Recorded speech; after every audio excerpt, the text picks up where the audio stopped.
اللهم مالك الملك تؤتي الملك من تشاء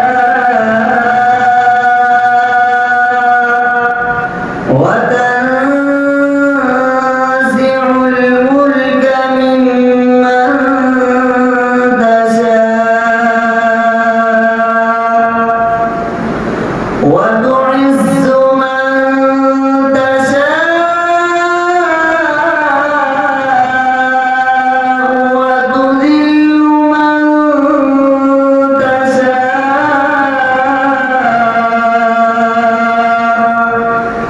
بيدك